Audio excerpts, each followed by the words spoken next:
অনেক সময় এমন হয় যে আমাদের শুভ মানসিকতা, শুভ বিচারে, শুভ কর্মে মানুষ সন্দেহ করেন, প্রশ্ন করেন, প্রমাণ চান, শুদ্ধতার পরীক্ষা দিতে বলেন, আর তখন নিশ্চিত রূপে কষ্ট হয়। আমরা ভাবি এটাই হলো জীবন। এত শুভ ভাবনা ভেবেও, শুভ কর্ম করেও মানুষ আমাদেরই সন্দেহ করেন। দুঃখ অবশ্যই হয়, কিন্তু দুঃখী হবার কোনো প্রয়োজন নেই। কেন নেই? কারণ যদি কেউ আপনাকে সন্দেহ করে, করতে দিন।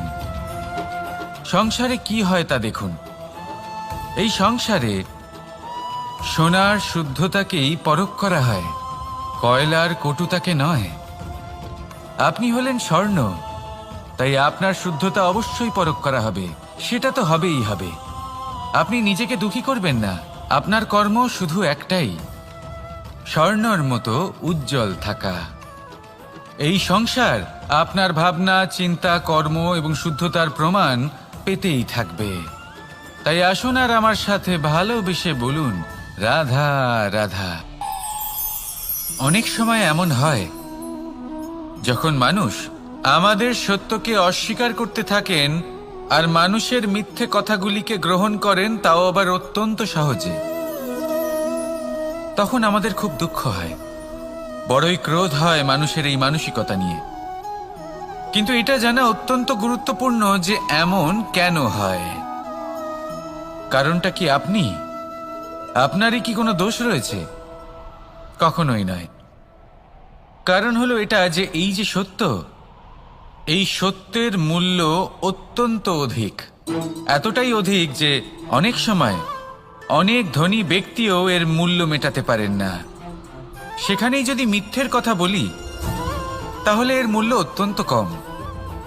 অত্যন্ত সহজে এই মিথ্যে সবার মধ্যে বিক্রি হয়।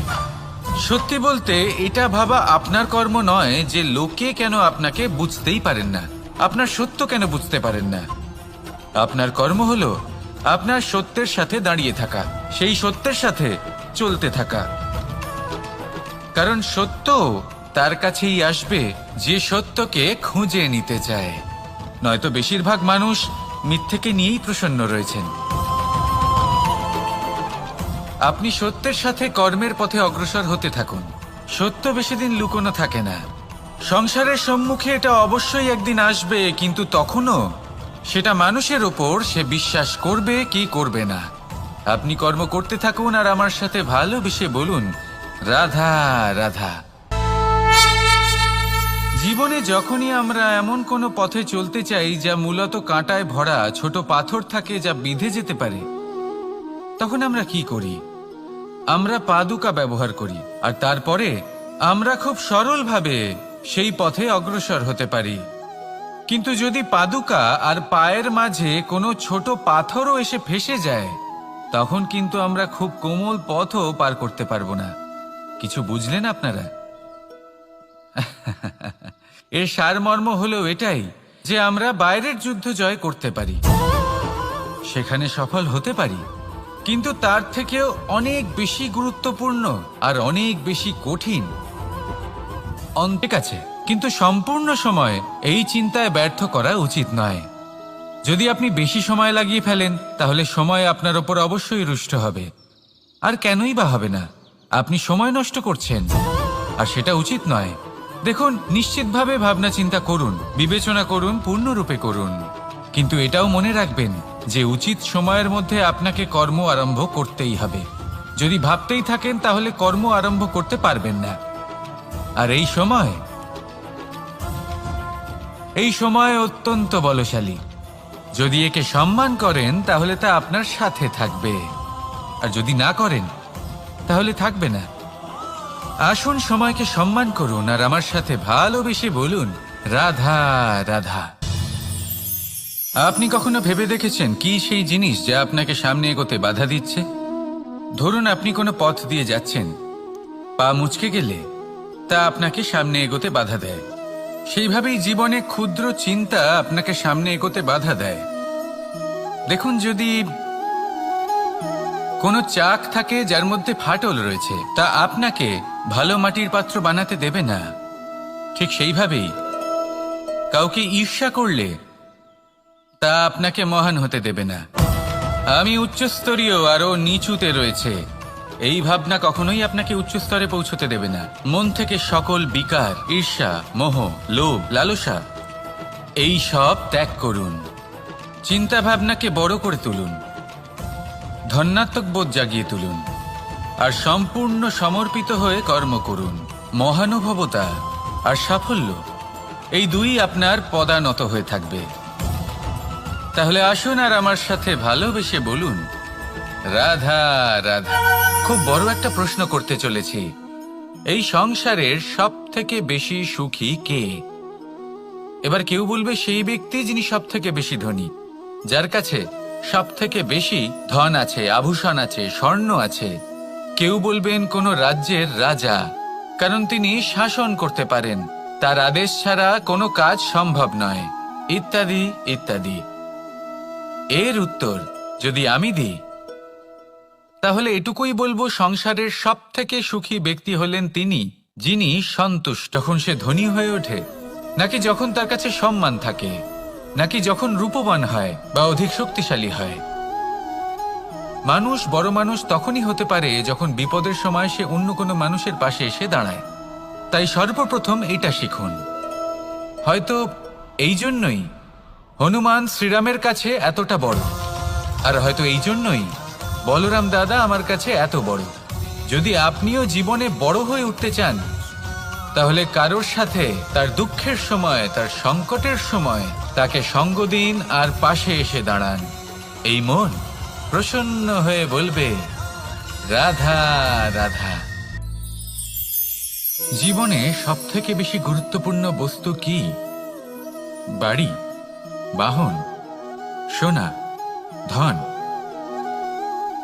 যদি আমি সত্যি বলি, তাহলে জীবনে সব থেকে বেশি গুরুত্বপূর্ণ বস্তু কোনো বস্তুই নয়। যদি কিছু গুরুত্বপূর্ণ থাকে, তাহলে তা হলো অনুভূতি, করুণা, মিত্রতা, মাতৃত্ব, বাৎসল্য, আর সব থেকে বেশি গুরুত্বপূর্ণ ভালোবাসা। নিজেদের এই জীবনে যদি আপনি শুধুমাত্র বস্তুর খেলাতে মেতে থাকেন, তাহলে জীবনে আনন্দ কখনোই থাকবে না। নিজের এই জীবনকে অনুভূতির পীঠস্থান বানিয়ে তুলুন। এই মন প্রসন্ন হয়ে বলবে, রাধা রাধা। যখনই কোনো ঘূর্ণিঝড় আসে, কোনো প্রলয়ে আসে, তখন দেখবেন তা কত বৃহৎ প্রভাব ফেলে, কত বড় বিনাশ ঘটায়, বিধ্বংস সৃষ্টি করে। যখন বন্যা আসে, তখন কত গভীর প্রভাব ফেলে, কত সর্বনাশ ঘটায়। নদীর পাড়ও ভেঙে বয়ে নিয়ে যায়। সেখানে কোনো গাছকে দেখুন, শান্তভাবে দাঁড়িয়ে থাকে, চুপ করে, আর নিজের কাজ করে, ছায়া প্রদান করে, ফল প্রদান করে, কোনো শব্দ না করেই নীরবে কর্ম করে। যদি নদীর কথা বলি, নদী যখন বয়ে চলে, খেতে জল প্রদান করে, বনস্পতিদের প্রাণ প্রদান করে, আমাদের পানীয় জল দেয়। এত মহান কাজ করে কোনো শব্দ না করে, নীরব নারী। কখনো বাতাসের প্রবাহ লক্ষ্য করবেন। এই বাতাসের প্রবাহ যখন কোনো পুষ্পকে স্পর্শ করে, সেও সুগন্ধে পরিপূর্ণ হয়ে যায়। এই বাতাসের প্রবাহ যখন কোনো নালীর উপর দিয়ে প্রবাহিত হয়, তখন সেও সুগন্ধহীন হয়ে যায়। এ সঙ্গতির প্রভাব যা মানুষকে কোথা থেকে কোথায় নিয়ে যেতে পারে, আপনি জানতেও পারবেন না। এ হলো সঙ্গতির প্রভাব, যেখানে চানার সাথে গুড়ও মিশে যেতে পারে। এ হলো সঙ্গতিরই প্রভাব, যেখানে একটা সাধারণ পাথর স্বর্ণের সাথে মিশে গিয়ে একটা রত্নে পরিণত হতে পারে। তাই এই সঙ্গতির বিষয়ে বিশেষ খেয়াল রাখবেন। আপনি কার সাথে মিশছেন, কি বলছেন, কি শিখছেন, আপনার অস্তিত্বের উপর তাদের কি প্রভাব পড়ছে, সব লক্ষ্য করবেন। আর আমার সাথে ভালোবেসে বলবেন, রাধা রাধা। যখন আমরা জীবনে কোনো লক্ষ্যের দিকে অগ্রসর হই, তখন অনেক সংখ্যক লোক আমাদের পরামর্শ দেন যে আপনি এটা করুন, আপনার সেটা করা উচিত, আপনার ওই আদর্শ ব্যক্তিরই মতো ওই পথেই চলা উচিত। আমাদের ভালো লাগে, আমরা তা অনুসরণ করতে থাকি, কারণ সেই পথে 1 বা 10 জন মানুষ চলে নিজের লক্ষ্য প্রাপ্ত করে ফেলেছেন। এবার সেই লোকেরা সেই পথে চলে নিজের লক্ষ্য প্রাপ্ত করেছেন, তার মানে কি এটাই যে আমাদেরও লক্ষ্য প্রাপ্তি হয়ে যাবে? কোনো মানে নেই। আমি আপনার কাছে একটা সহজ প্রশ্ন রাখছি, সেই আদর্শ ব্যক্তি কি আপনি? আপনি নন। সেই ব্যক্তি হলেন আপনি। আপনার জীবনকে নিরীক্ষণ করুন, বুঝুন, আর নিজের লক্ষ্য গিয়ে প্রাপ্ত করে ফেলুন। সমাজের সামনে এমন একটা উদাহরণ আপনি প্রস্তুত করুন যাতে ভিড় আপনার পথে চলতে তৎপর হয়ে ওঠে। আসুন আর আমার সাথে ভালোবেসে বলুন, রাধা রাধা। সংকট, সমস্যা, বিপদ এগুলো তো সকলের জীবনেই আসে। অনেক সময় এমন হয় যে মানুষের জীবনে যখন এমন কোনো বিপদ আসে তখন সে ভয়ভীত হয়ে পড়ে, চিন্তিত হয়ে পড়ে, নিরাশ হয়ে যায়। কিন্তু আমি আপনাকে একটা সত্যি কথা বলি যে আমাদের ব্যক্তিত্বের বিকাশের জন্য, আমাদের নিজেদের লক্ষ্যে পৌঁছে দেবার জন্য এই সংকট, এই সমস্যা, সূর্য, শীতলতা কার মধ্যে থাকে? চন্দ্রমার মধ্যে। এবার যদি সূর্যের মধ্যে প্রকাশ না থাকে কি হবে? অন্ধকার। যদি চন্দ্রমার মধ্যে শীতলতা না থাকে তাহলে কি হবে? মহা অন্ধকার। সবকিছু অন্তরে আছে, শুভভাব আর সত্যতা প্রত্যেকটা মানুষের অন্তরের মধ্যে থাকবেই থাকবে। যদি এটা না থাকে তাহলে জেনে রাখুন কিছুই নেই। যেমন একটা প্রদীপ যা জ্বলছে, যা প্রকাশ দিচ্ছে, অন্ধকারে আমাদের পথ প্রদর্শন করছে। কেন জ্বলে? কারণ ওর মধ্যে একটা সলতে আছে যা জ্বলছে। সলতে কেন জ্বলে? কারণ তার ভিতর ঘি আছে যা ওই সলতেকে জ্বলতে সাহায্য করে। সবকিছুই আমাদের মনের ভিতরেই রয়েছে, ভালো ভাব এবং সততাও। এই নিয়েই কর্ম করতে থাকুন আর জীবনের সামনে এগোতে থাকুন। সমস্ত জীবন আলোকিত হয়ে উঠবে। আসুন আর আমার সাথে ভালোবেসে বলুন, রাধা রাধা। লক্ষ্যে পৌঁছানো অত্যন্ত কঠিন হয়। কেউ ভাবেন যে কেন এত কঠিন হয়, কেন এত কষ্ট করতে হয় লক্ষ্যে পৌঁছানোর জন্য? এই লক্ষ্য সরলভাবে কেন আমার কাছে চলে আসে না? চলুন আপনাকে একটা কথা বলি, যদি আপনার লক্ষ্য কঠিন না হয় তাহলে তাকে পাওয়া আপনার পক্ষে অসম্ভব হয়ে উঠবে। লক্ষ্যে পৌঁছানোর এই রাস্তায় আপনি যে কড়া রোদের সম্মুখীন হন, যার থেকে আপনি দূরে পালাতে চান, সেই রোদ আপনাকে প্রেরণা যোগায় যে আপনি এগোতে থাকুন। ভাবুন একজন যাত্রী যে কিনা নিজের লক্ষ্যের দিকে যাচ্ছেন, সেই পথে উনি যদি একটু ছায়া পেয়ে যান আর উনি ওখানে বিশ্রাম নেন, তাহলে তার সাথে তার ভাগ্য গভীর নিদ্রায় সেখানে বিলীন হয়ে যায়। তাই পরিশ্রমের করা রোদের থেকে কখনো দূরে পালাবেন না। জীবনে শুধু সামনে এগোতে থাকুন দৃঢ়তার সাথে, আর লক্ষ্য সুভূতি যা আপনার ভাগ্য নির্ধারণ করে থাকে। তাহলে আসুন আমার সাথে প্রেমের অনুভূতি নিয়ে বলুন, রাধা রাধা। লক্ষ্য, পথ আর সাফল্য, এই তিনটেই একে অপরের সাথে জড়িত, কিন্তু অনেকবার মানুষ এদের ঠিকভাবে বুঝতে পারেন না। তারা ভাবেন যে যেরকম লক্ষ্য হবে সেরকমই পথ হবে। সেই মতোই লক্ষ্য কঠিন হলে পথ কঠিন হবে, লক্ষ্য সরল হলে পথও সরল হবে। যদি আপনাকে আসল সত্যের সাথে অবগত করাই, তাহলে দেখবেন সবকিছুই এর উল্টো। লক্ষ্য নিজের পথ বানায় না। রাধা রাধা। আমি এখানে একা এই বনে বসে আছি, বাঁশি বাজাচ্ছি। কার জন্য? কে আছেন এখানে? কেউ নেই। আমার প্রজা, আমার রাজ্য, আমার পরিবার, আমার থেকে অনেক দূরে আছেন, আমি এখানে একা এই বনে বসে এই আকাশের এই রঙের, গাছের এই সব ফলের, মাটির সুবাসের আনন্দ উপভোগ করছি। কেন? আমি হলাম দ্বারকাধীশ। এমন কি রাজকীয় বা ভৌতিক সুখ রয়েছে যে আমি ওখানে পেতে পারি না? সবকিছুই পেতে পারি, তাও এখানে বনে একা বসে আছি। কোন সুখ খুঁজে চলেছি? একা থাকার সুখ। আমরা প্রত্যেকদিন অনেক মানুষের সাথে, চিন্তাধারার সাথে, কর্মের সাথে, পরিস্থিতির সাথে, সুখ দুঃখের দ্বারা বেষ্টিত থাকি। জীবনের এই চক্রে আমরা জড়িয়ে পড়তে থাকি। যতই আমরা এই সমস্যার সমাধান করি, আমরা ততই এতে জড়িয়ে পড়ি। আমরা এতটাই জড়িয়ে পড়ি যে যখন আমরা আয়নায় নিজেদের দেখি, তখন আমরা নিজেদের চিনতেই পারি না। এমন মনে হয় যেন এসে বলুন, রাধা রাধা।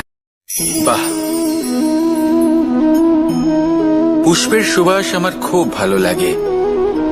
অত্যন্ত সুন্দর হয় এই পুষ্প। এইভাবে চারিদিকে পুষ্প দেখে মন আনন্দিত হয়ে ওঠে। এবার আপনারা ভেবে দেখুন, আমার চারিদিকে পুষ্প নয়, আগুন আছে। তাহলে কি হবে? আমার শরীর কি জ্বলে যাবে না? অবশ্যই জ্বলবে। শরীরকে কি আগুনের তাপ সহ্য করতে হবে না? অবশ্যই সহ্য করতে হবে।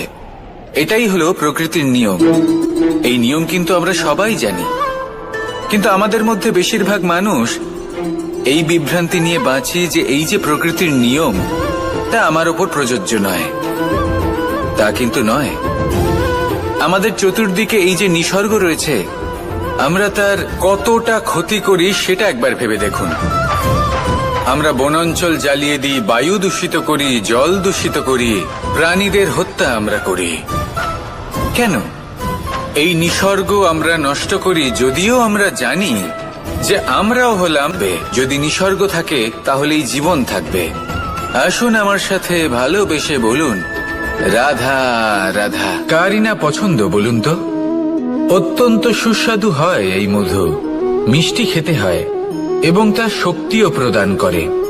এবং প্রত্যেকটি মিষ্টি পদার্থের মতোই এতেও খুব তাড়াতাড়ি পিঁপড়ে ধরে যায়। অন্যদিকে যদি নুনকে দেখি, তাহলে বছরের পর বছর রাখলেও এতে পিঁপড়ে ধরে না। এবার যদি কথা বলি বন্ধুত্বের, তাহলে বন্ধুত্ব নুনের মতো হওয়া উচিত, মধুর মতো নয়। যারা সামনে এলে শুধুমাত্র মধুর মধুর কথা বলবে, পরে এতে পিঁপড়ে ধরে। কিন্তু বেশিরভাগ এমন মানুষের মনটা যদি বুঝতে পারেন, তাহলে দেখবেন তাতে কোনো মালিন্য নেই। এনাদের মন অত্যন্ত পবিত্র হয়। যদি আপনার জীবনেও এমন কোনো ব্যক্তি থেকে থাকে, এমন বন্ধু থাকে, তাহলে তাদের আগলে রাখুন আর আমার সাথে ভালোবেসে বলুন, রাধা রাধা।